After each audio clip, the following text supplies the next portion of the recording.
ลาวเลี้ยงมาเมียงมาเมียงทองคุณยาบดเฮา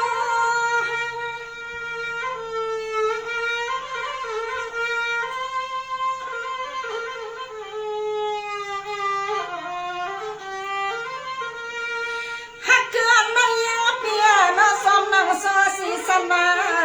เมียตาแค่เมียยินนาในน้อคำคืนนาเพื่อนเมืองเศร้านับเสียงจำความทำเสียงมีหมอลม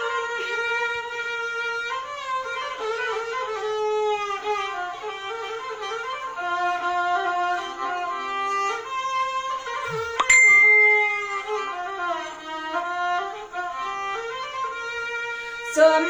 ยาวนอฮักเธอน้องยิ่งเปียนาสังวานั่งน้องเก่าใครยินนาขอความปีนางยาคำตีในก็ซ้ำทอมเปียวเปียวเนปีเนนางต่างเสียงต่างลายต่างเสียงต่างลายในหน้า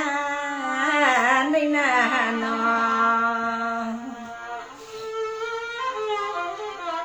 ไม่สูงค่าตีปันเฮียงถ่อมอยู่ในคณะค่ะ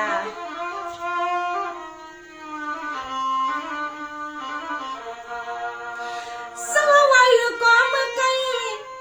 หักเขื่อนน้องยิ่งปีว่าไว้ก็น่าคนเล่าถ้าเมาน้อยในนอนนุ่มนอนล้างหน้ากังข้าว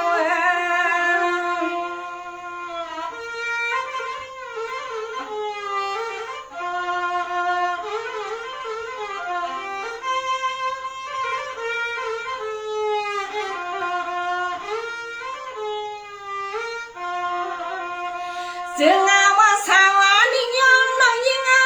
ไปมองสุหัดสุเปียงอยู่ปะตองไก่นาง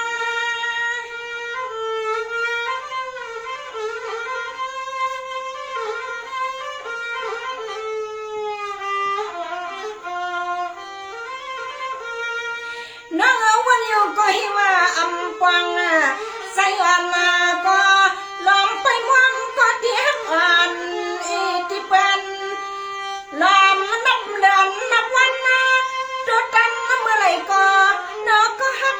ก็เพียงอ่อนนานขอบกันมา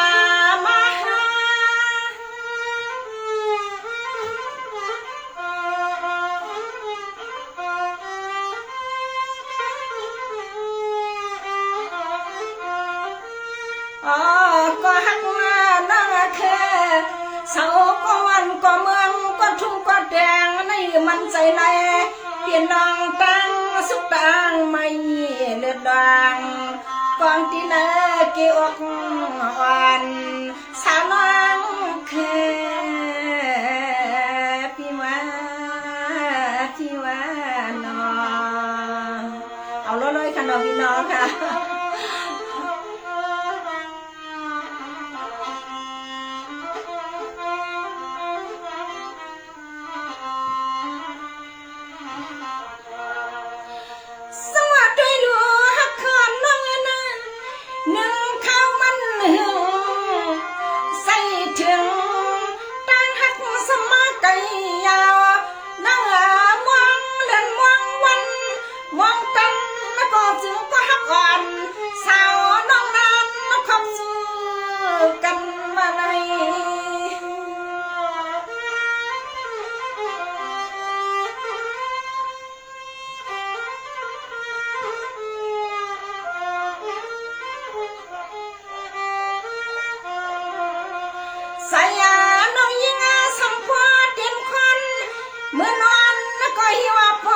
พันฟ้าได้พันฟ้า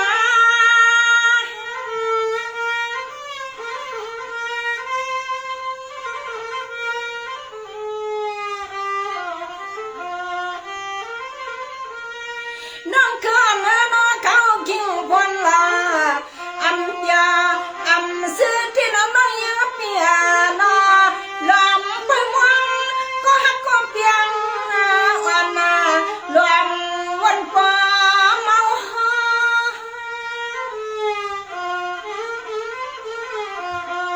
เอาลอยมีเฮือนถ้าเปื่อนเนื้อว่าแหลมใจมีเฮือนค่ะคำมาน้องคือน้อเมียปันสัตว์น้อเมียยิ่งในดอมไปเทียงยิงแต่เลดอมไปมังสุดจังทุกมือกูวันแล้วก็น้อก้มก็ได้ตังทางสอนวันในใส่ในน้องพี่น้องพี่นา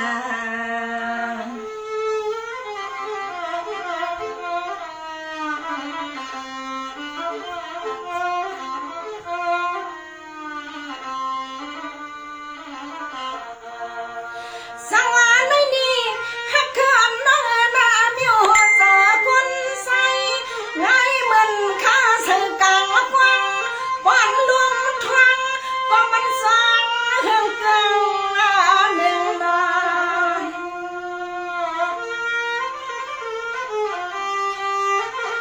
ปันเฮียงอยู่ค่ะน้องชะนอค่ะ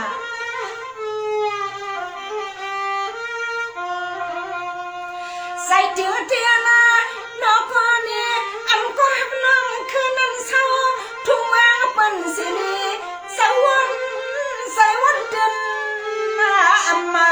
ขึ้นคบกันนาทุก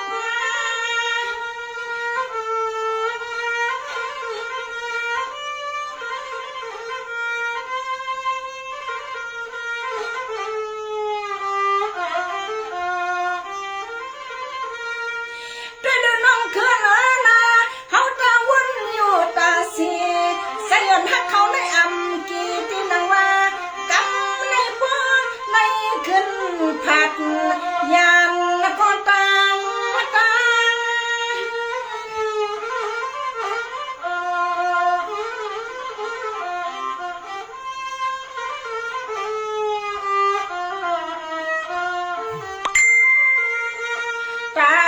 หักหน่อไม้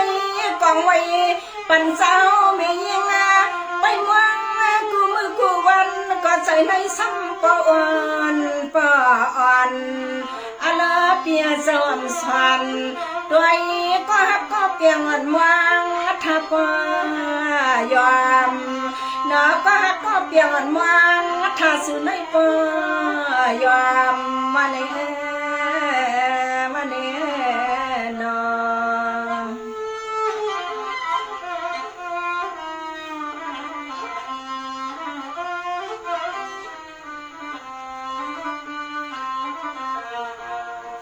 สังวาด้วยดูฮักเขินน้องยิงเปียนาอยู่สาธารณะทะเลแก่ดำที่หันที่ยืดทุ่งสีสำเมืองเคก็ฮักอ่อนเมื่อเมียตาสำอันเอน้อมไปวางทาปอยอมใน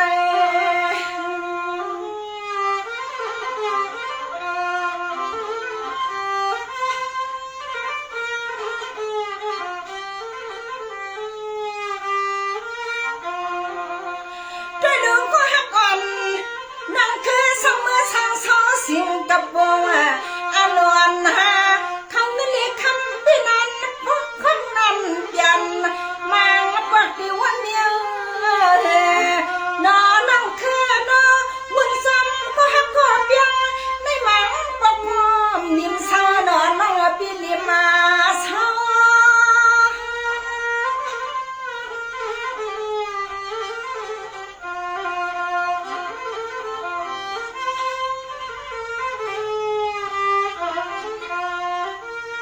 นอนนั่งแค่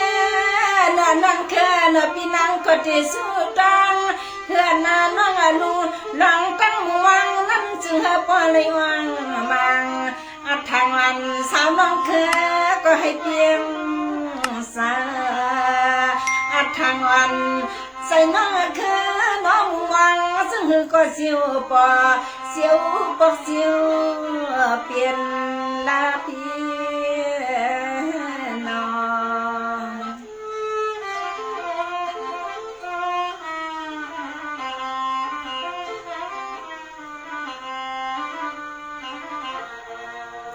สังวาน้องเขื่อนนะน้องเขื่อนอย่าปีไม่เสนามาเขียว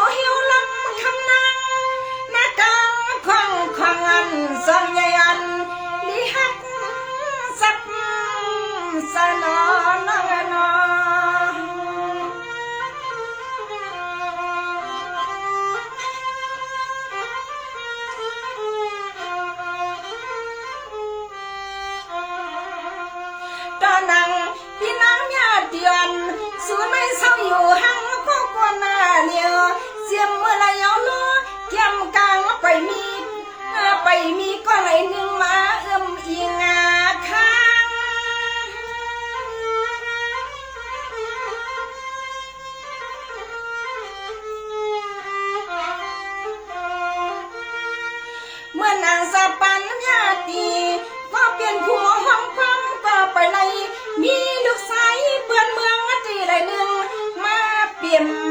เอาจำนับนอนเฮ็ดไหนเงากันเนาะเอาแล้วเลยค่ะไหนค่ะน้องพี่น้องค่ะ